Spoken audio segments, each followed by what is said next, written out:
Hey, good morning. So this morning I read Psalm 85:8, and I love God's simplicity. I just want to read the verse to you and share a few thoughts that bless me, and hopefully it'll bless you.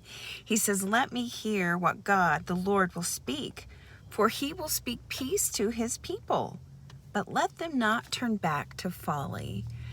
Sometimes people are afraid or don't know that God speaks.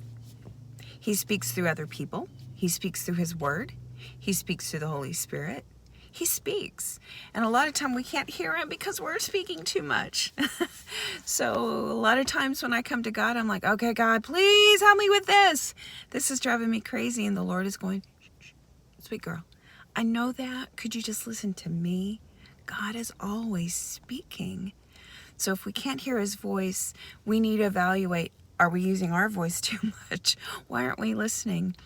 And the key thing that I really, really loved is he said, don't let them turn back to folly. What does that look like? Here's what it looks like for me. Sometimes God will give me a promise in his word, right? And I'm going through my life going, woohoo, I have this promise from God.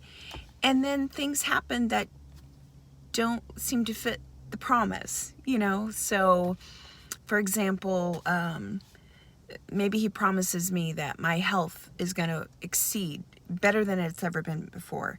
And then I come down with a virus, and then I get strep throat. And then, every sniffle I'm thinking, ooh, I have coronavirus. In the natural, what I'm seeing with my own eyes, it doesn't look like the promise is true. That's folly. Folly is doubting what God says.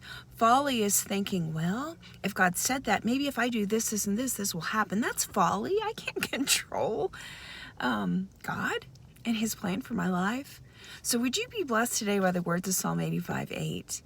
He is speaking. Just listen. And he speaks peace. If you're listening to voices that don't bring peace, it's not from your Father. And then turn back from folly. What's the folly you're chasing after? Say no to it. Be blessed.